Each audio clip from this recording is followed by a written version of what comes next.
Бүгін бұл сабағымызда ең біріншіден мына өтердің алдында сендерге мына неге қарайық, слайдқа назар аударыңдар. Слайдта тұрған мына қазақ хандығы картасы тұрсыңдар. Соң мына осы мүсіндерді көріп тұрсыңдар. Енді мынандай сұрақ сендерге. Қалай ойлайсыздар? Карта мен суреттің арасында қандай байланыс бар? Кім жауап береді? Ал, секірші. Суретте қазақ хандығын құрған алғашқы хандары Керей мен Жәнібек хан орналасқан. Ал картада қазақ хандығының картасы. Ол екеуін байланыстыратын болсақ, Керей хан мен Жәнібек хан қазақ хандығын құрған. Отыр.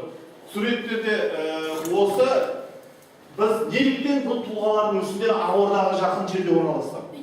Ал кім? Ал, Диана. Өйткені олар аса мәртебелі Ақордада елбасы секілді олар да хан болған сол үшін. Сол үшін тағы бұлар не құрған екен? Олар қазақ хандығын құрған. Мемлекет құрған. Дұрыс. Қашан өмір сүрген? Қашан өмір сүрген? Ал кім? 15-ші ғасырда. 15-ші ғасырда өмір сүрген. Дұрыс. Ал енді біз қазір мына сабағымызды осы немен бастадық. Енді бізге назар аударатын болса, бүгінгі сабақтың тақырыбы осы қазақ хандығының құрылуы. Бүгін біздің сабақтың мақсаты қазақ хандығы құрылуының тарихи маңызын анықтау, Мұхаммед Хайдар Дулатидің тарихи еңбегінің маңыздылығын түсіндіру. Енді бүгін бізде мынандай бағалау критерийлер бар. Ол ең біріншіден Мұхаммед Хайдар Дулатидің тарихи еңбегінің маңыздылығын түсіндіре аласыңдар бүгін. Сонымен қатар қазақ хандығы құрылуының тарихи маңызын дәлел келтіре алатын боласыңдар. Енді бүгінгі біздің сабақта ең біріншіден осы сабақты басталар алдында мына ең біріншіден назар аударатын болсақ, осы біріншіден қазір 1-2-3 минуттық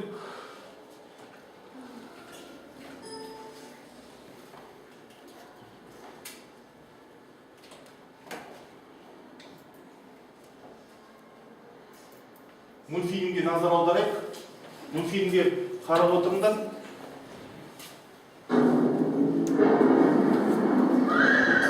Her zamanın özüne layık batırlar men bilere, ел басқарған сұлтандар мен хандар болған. Благодарствуем вам, Барак хан. Мы передадим ваше послание нашему князю. Her zamanın жер бетінде ақ пен қара сөздер қашан толастаған емес. Сол замандарда уақыт талабына сай тарихқа дұрыс жасау, тек қана тағдырдың қалауымен таңдаулардың ғана қолынан келді. Аумалы төкпелі заман болғалы тұр. Бір пәлені ішім сезе, айтарым Керей мен Жәнібек саған аман.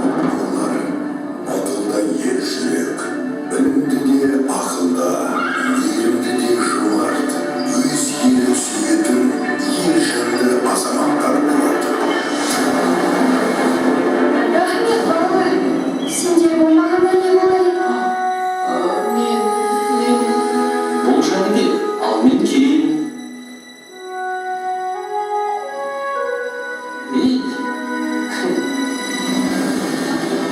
Бірақ игі мақсатқа жету жолында кедергі болып, есігін созатын қара күштер бар екенін естен шығармаған жөн.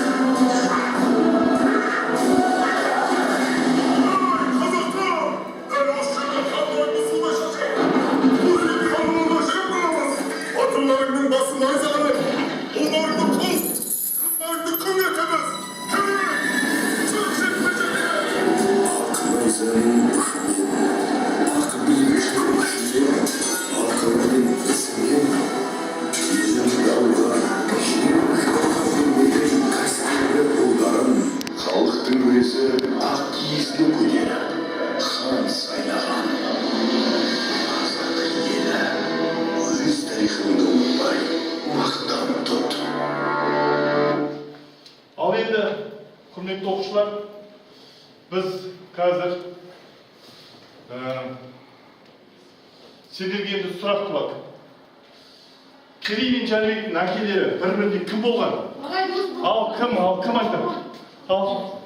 Керей мен Жәнібектің әкелері Бір-бірінен туыс болған. Ал, тағы қосатын бар ма? Ал, Мұхаммедияр. Олар бір-біріне аға інілер болған. Бұлар кімден ұрпақтары? Шайбани. Ой, Ұрысқанның ұрпақтары. Ал, мына, олар балалық шағында қандай тәрбие алды? Қалай тәрбие алды? Ал. олар өздерінің елін қорғауға, елін сүюге, ұлтжан болып өсуге тәрбиеледі. Дұрыс. Енді тәрбиелер ұстаз Керей мен Жәнібек неліктен осы қиын тапсырмалар берді? Себебі ол екеуі болашақ хан болады. Олар осы өмір жолында қиыншылықтарды көреді. Сол себепті оларға кішкентай кезінен бастап қиын тапсырмалар берді. Дұрыс. Ал енді бәріміз картаға назар аударайық. Сонымен, қазақ хандығының құрылуына себептер мыналар бар. Біріншіден, түрік тілдес тайпалар бір тілде сөйлейді. Сонымен қатар олардың салт дәстүрлері, әдет ғұрыптары өте былайқына ұқсас жақын болды. Сонымен қатар осы тайпалар мына Әбілқайыр хандығында алым салықтың ауыртпалығына байланысты шыдай алмай, олар Жәнібек пен Керейдің артына ілесіп, мына Моғолстанға көшіп барды. Сол кезде Әбілқайыр хандығында саяси оқиғалар, Моғолстанда саяси оқиғалар қазақ хандығының құрылуына себеп келді. Сонымен Моғолстан ханы Есенбұға Шу мен Қозыбас жерлерінде жерді бөлді. Немесе Шу мен Талас төңірегінде мына қарап жерді бөлді. Осы жерде ең алғаш қазақ ханы, біздің осы Жамбыл облысы ең жер қазақ хандығы құрылған жер. Естеріңіз болса 500 жылдығын біз тойлағанбыз осы Тараз қаласындағы. Сонымен осы қазақ хандығын бұл біз ең біріншіден қазақ хандығы біздің Жамбыл облысында құрылған туралы біз мақтанышпен осы айта білуіміз керек. Енді бүгінгі сабақты ары қарай жалғастырып отырып, бұл Жәнібек пен Керей ең алғаш Керей хан болған екен. 1458 жылы, бірақ оны Мұхаммед Хайдар Дулати 3 жылдан кейін 1541-46 жылдар бүйтіп жазған екен. 1465-1466 жылы қазақ хандығы құрылды деп. Сонымен Мұхаммед Хайдар Дулати ол қазақтың алғашқы тарихшысы. Қазір Мұхаммед Хайдар Дулати атындағы біздің осы Жамбыл облысының орталығының Тараз қаласында университет бар, Мұхаммед Хайдар атындағы Тараз мемлекеттік университет. Ал енді қазір біз сабағымызды ары қарай жалғастырайық. Топта бірінші жұмыс істейік. Сол топта жұмыс істеудің алдында мен сендерге қазір біз топқа бөлінейік. Топ алдарында осы нелер бар? Қағаздар бар. Сол қағазды аламыз. Қағаздарды алайық. Болды, қағаздарды аламыз. Топтарды қағаз жады. Бол. Алдыңдар ма? Ал енді біз мына топ Керей хан болады. Мына топ Керей хан болады. Мына топ Жәнібек хан болады. Мына топ Мұхаммед Хайдар Дулати. Болды, әрқайсыларын өз топтарына ауысамыз. Бол, тез.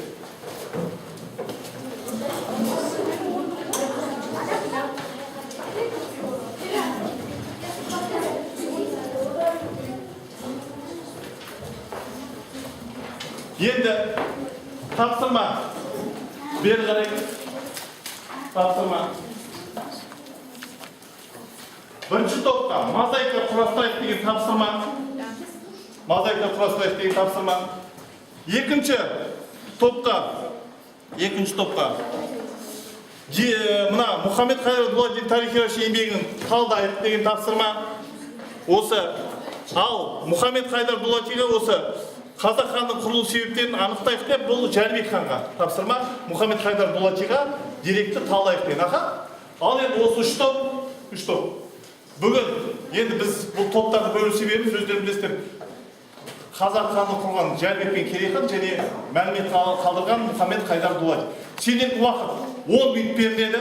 Ал 10 минуттың ішінде мына флипчартқа өздерінен осы нелерді жасаймыз. Болды. Мозаикамыз болды. Алдым, берді ғой.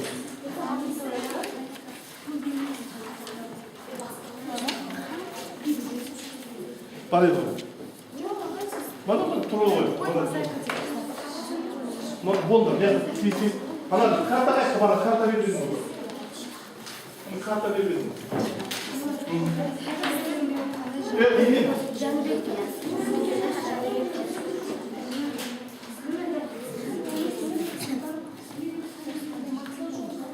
Мына.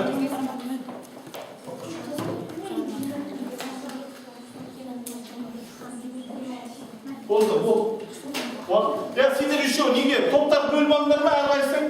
Кім?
қазақ хандығын уже керемет және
Aldan topladık, kelip toplar diye vereyim.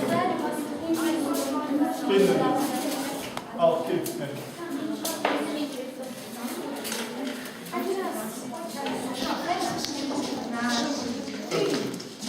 Ben çok olurum.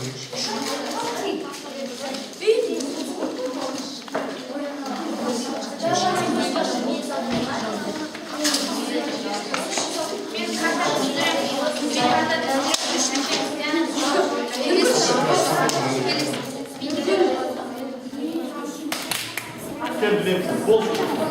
Top. Gel de. Al bilelim. Top. Al. Ne?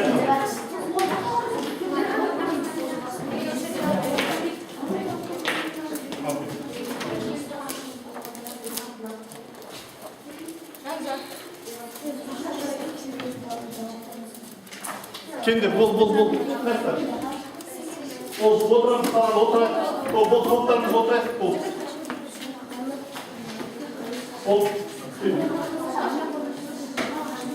Bol. Cemiyet bol.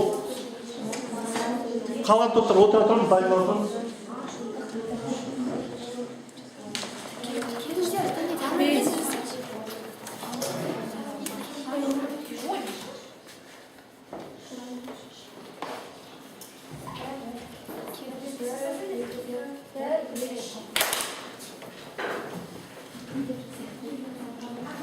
Gelin.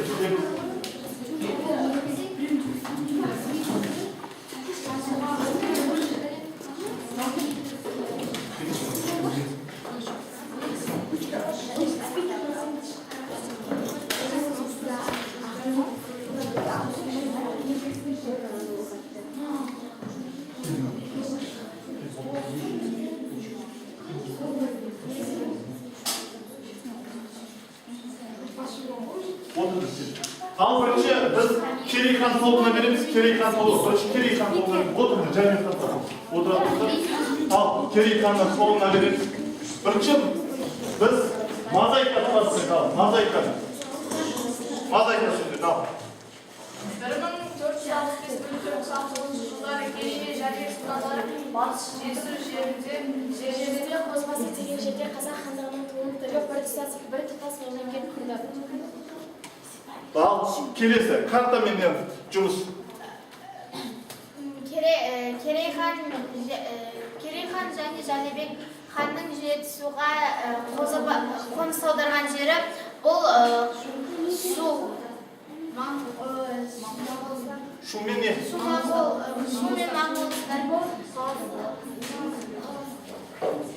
Шумен? Талас жерінде. Ал, қалай тұрамыз картада? Қалай тұрамыз? Қалай тұрып көрсетеміз? Ал енді көрсетейін жүр. Қай жерін берді? Енді үлкен карта келіп көрсетші. Көрсет. Қай жерін берді? Көрсет. Қай еткен бұл? Кім берді бұлды? Кім берді? Қай хан? Қай мемлекеттің хан? Моғолстан хан. Отыр. Келесі. Жәнібек хан бол. Келді, Жәнібек хан.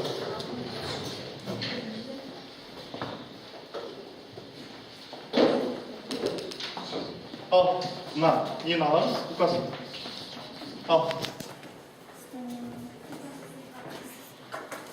Мемлекеттің құрылуына қандай факторлар әсер етеді? Қазақ мемлекетінің шығу тегі өмір сүру салты және мәдениеті жағынан ұқсас түркі тілдес тайпаларының бірігуі нәтижесінде қазақ хандығы құрылды. Қазақ хандығының құрылуына қандай себептер әсер етті? Алым-салықтың көбеюі хан билігінің нығаюы әсер етті. Қазақ хандығының құрылу себептерін маңыздылық дәрежесі бойынша орналастырды. Керей мен Жәнібек сұлтандардың қазақ хандығының құруға ұмтылуы халық бұқарасының Әбілқайыр ханға назарлығы және де алым-салықтың көбеюі. Ал, Қоса сұрақ бар ма мына топқа? Жәнібек ханым. Сұрақтарың жоқ па? Сұрақтарың жоқ болса отырамыз. Жақсы. Ал енді келесі топ. Мұхаммед Хайдар Дулати тобы. Ал, Мұхаммед Хайдар Дулати тобы. Тыңдаймыз, қараңдар. Мұхаммед Хайдар Дулати тарихшы. Мұхаммед Хайдар Дулатидің шығармалары жазба деректеріне жатады. Мұхаммед Хайдар Дулати 1941-1546 жылы тарихи Рашид атты еңбегін жазды. Мұхаммед Хайдар Дулатидің айтуы бойынша, ол кезде дешті Қыпшақты Әбілқайыр хан билеген және Жәнібек пен Керей олар Моғолстанға көшіп келеді. Ол кезде Есенбұғы хан оларды көңіл күймен қарсы алып, оларға шу мен таласты береді. Ал, отырайық. Енді біз топтарға баға берейік. Мына екі жұлдыз біріктек. Керей хан тобы, Жәнібек хан тобына осы екі жұлдыз біріктек. Мына Жәнібек хан тобы осы Мұхаммед Хайдар Дулати тобына осы екі жұлдыз біріктек. Ал Мұхаммед Хайдар Дулати мына Керей хан тобына екі жұлдыз біріктек. Ал бол, тез, жылдам. Onlar. Екі жұлдыз біріктек.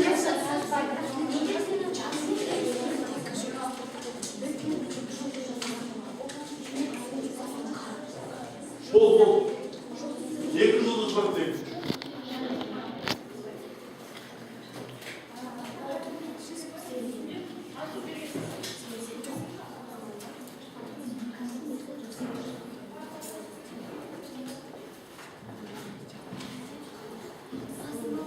Екі жұлдыз біріктек емес.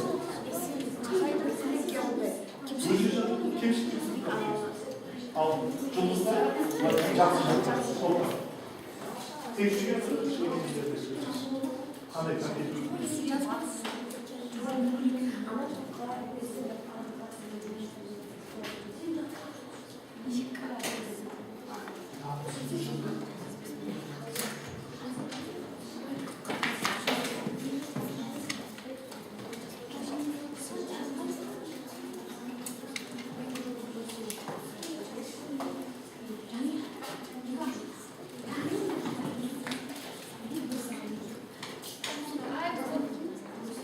Ал, біз қайтып Жәнібек хан тобы, Мұхаммед Хайдар тобы ал бастайық. Екі жұлдыз. Бірінші жұлдыз Мұхаммед Хайдар Дулати тобы өте жақсы белсене қатысты және постерді жақсы қорғап шықты. Кел, бар жұлдыз. Ал, жұлдыз.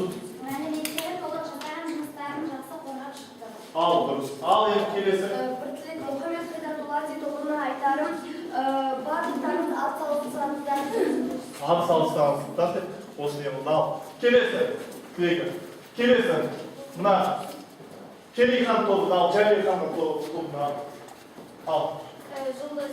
Жәнібек хан тобы жақсы орындады. Ешқандай қатерлігі болған жоқ. Постерді жақсы орындады. Ал, қорғады. Келесі.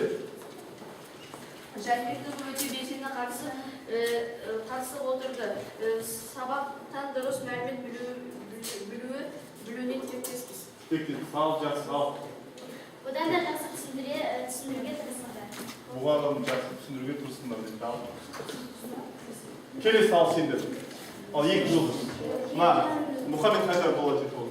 Керей хан тобы сабаққа белсене қатысты. Белсене қатысты, ал, болды. Керей хан тобы өте жақсы қатысты және кадрды жақсы қорғады. Ал, Алима. Керей хан тобы түсіндіру барысында сәл кідіріп қалды.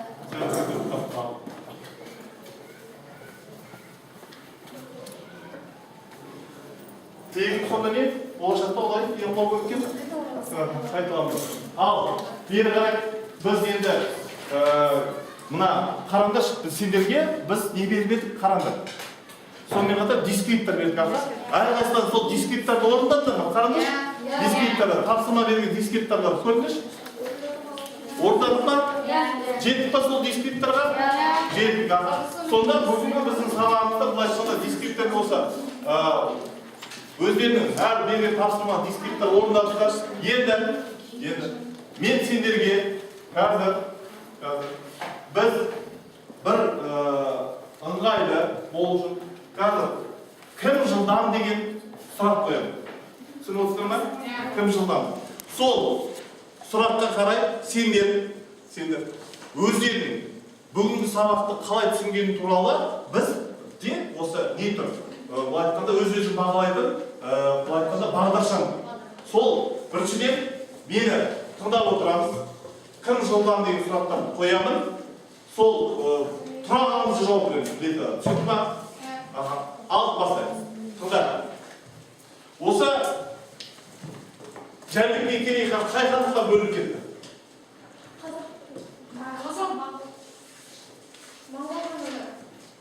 Әбілқайыр хандыққа бөлініп кетті.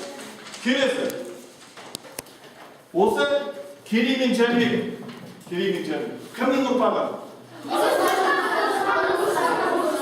Осыдан. Мен тұрып жауапты. Мен бәріптен жағына деген жоқпын. Жайын. Келесі. Мына осы кімнің дерегі бойынша біз қазақ ханы құрылған туралы білеміз. Болды. Мұхаммед Хайдар Дулати. Біріншіден бұл тұраған жауап берді. Келесі. Осы ең алғаш хан болған. Дұрыс, Керей хан. Келесі. Мына кім осы қазақ хандығына жер бөліп берді? Есенбұға хан. Осы қай мемлекетке көшіп барды бұлар? Моғолстан. Келесі. Мына көшіп барған жер қай жер? Жетісу. Батыс жер. Келесі. Қазақ хандығын осы құрған кезде қай жерді бөліп беріп еді? Талас пен Шу. Келесі. Мына қанша адам көшіп келді Жәнібек пен Керейге осы алғашқы неде? Қанша? 200 мың адам көшіп келді. 200 мыңнан астам адам көшіп келді. Енді сұрақтар. Мына бүгін қазіргі кім жылдам деген сұрақтарға біз жауабымызда түсінгендерін айтқанда жақсы мен түсіндім бүгін сабақты дегендер жасын көтереміз. Жасын көтереміз. Кім жасын көтереді? Ал көрейік тапсырмаларымыз жасын көтердік. Ал бүгін біз осы орташа түсініп қалдым деген осы. Кімдер екен? Бар ма ондай адамдар? Жоқ. Ал енді біз қазір мына нені Керей мен Жәнібек хандарды кейіпіне енейік деген. Ал кім кейіпіне енейік деген? Ал қайсымыз осы кейіпіне енейік деген? Ал кім кейіпіне енейік? Ал қайсымыз? Ал Даниемет Мұхаммедияны алып кел. Ал Ибраһим орынды қалай? Өз замырын. Ал Жәнібек кейіпіне енейік. Кейіпіне енейік деген. Ал кейіпіне енейік деген. Ал болды, қазір сол тура қарап аламыз қалай енген? Қалай отырған? Бір минут қараймыз, кейіпіне енген.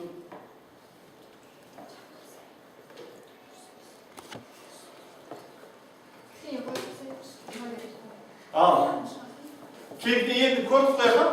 Енді отыра берді кейіпіне енді. Енді сендер сұрақ қойыңыз. Ал сұрақ қойыңыз. Әрқайсы сұрақ қойыңыз, кім қандай сұрақ қойыңыз? Ал сұрақ қойыңыз. Ал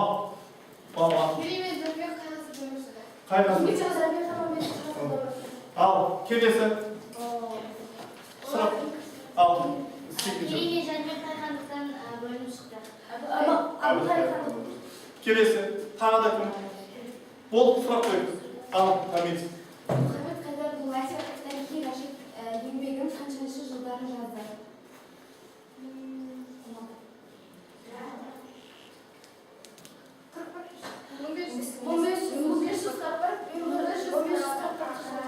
46 жылдарда. Тағы да.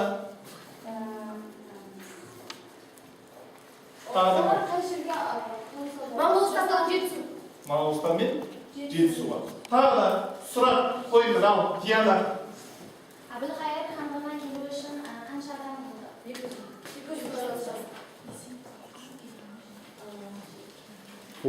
Есенбұға оларды қалай қасады?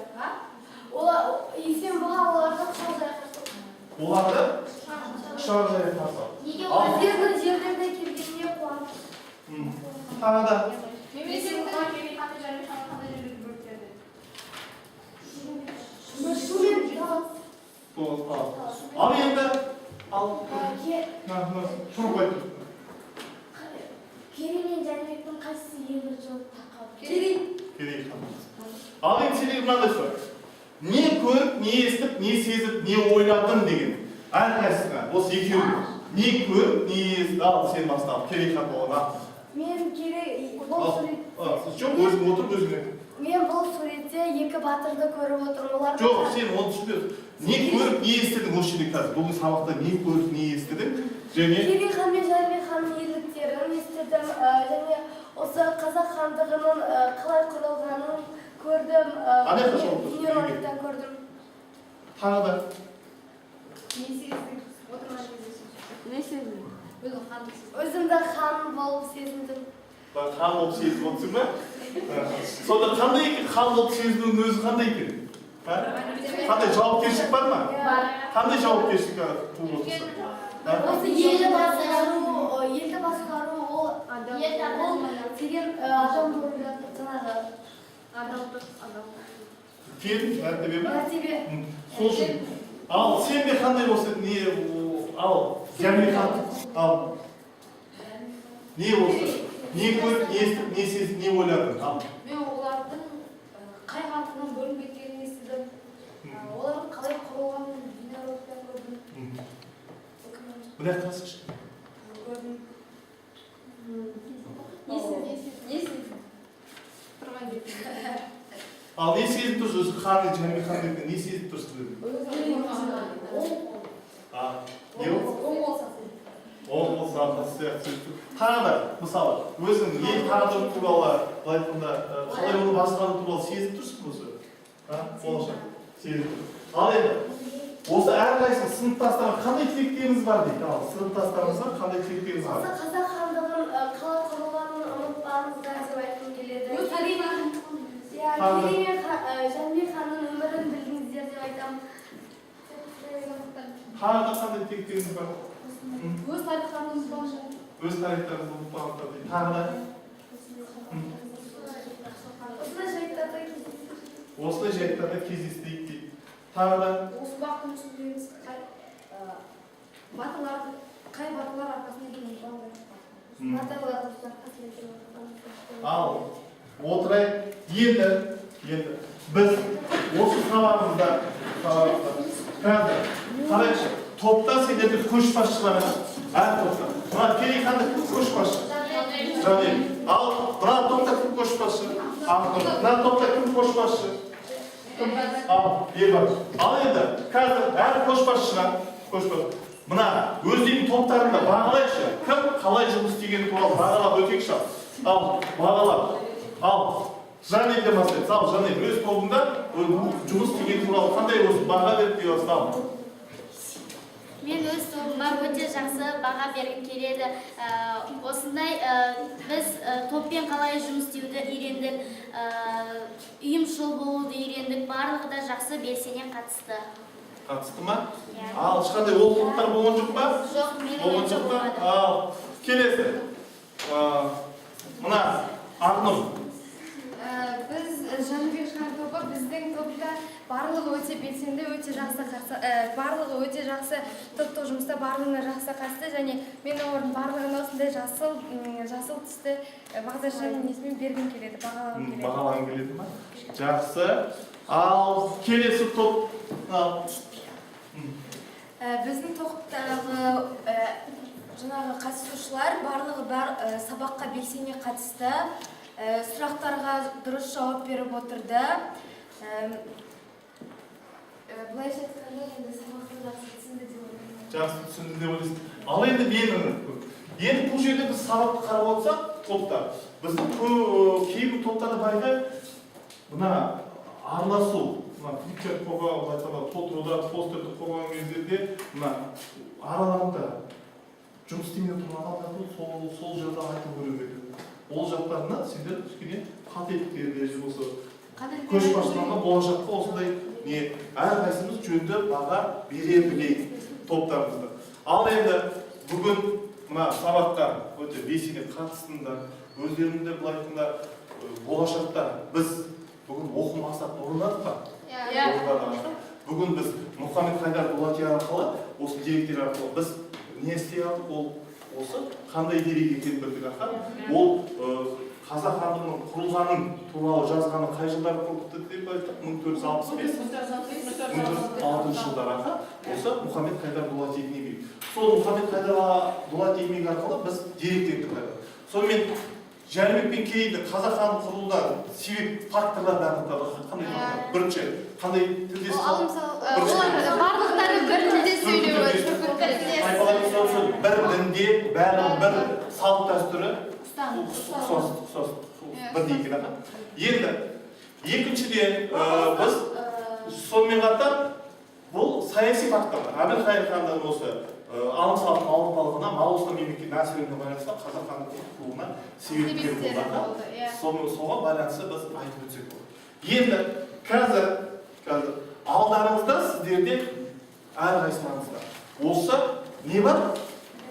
Рефлексия таратылды. Баста көрдіңіздер ме? Чемодан, ертақ және қоқыс жәшігі деген. Болды. Тез екі минутта бүгінгі сабаққа осы рефлексия болды. 2 минут болды. Жазамыз. Ортақ нәрсе болды. Болды.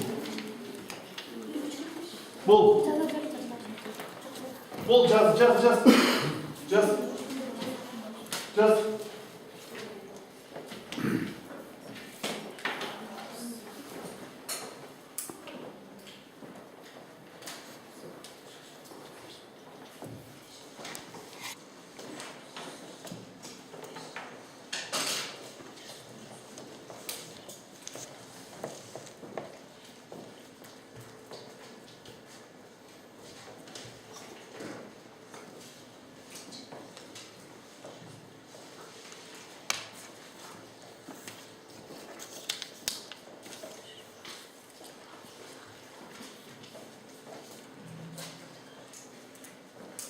Ал жас болдыңдар ма?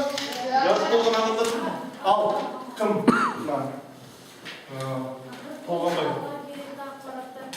Керей мен Жәнібектің қалай қазақ хандығы құрғаны, сосын Мұхаммед Хайдар Дулати жайлы көп ақпарат алды. Тұрып жөндеп тұр не? Ақпаратты оқуын толықтыру керек. Қазақ хандығы туралы әлі көп оқуым керек. Керек емес артық ақпарат, мен үшін керек емес ақпарат жоқ. Ал қайрат яғни. Тақырып бойынша алған деректер керекті ақпараттар. Мен бүгінгі сабақта Керей мен Жәнібектің қазақ хандығын қалай құрғанын түсіндім. Ақпаратты оқуым толықтыруым керек. Десем бұған мен Керей мен Жәнібек керек емес ақпараттар жоқ.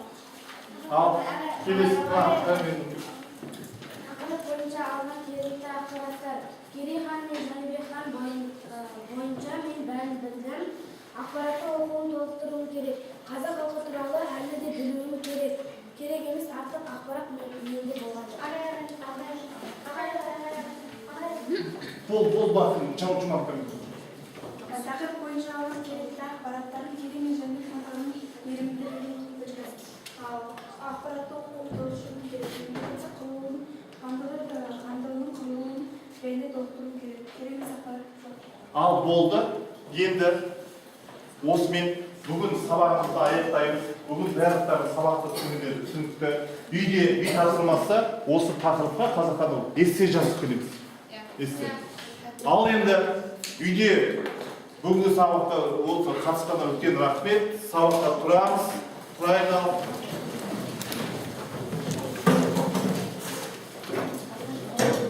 Қош сау болыңыз.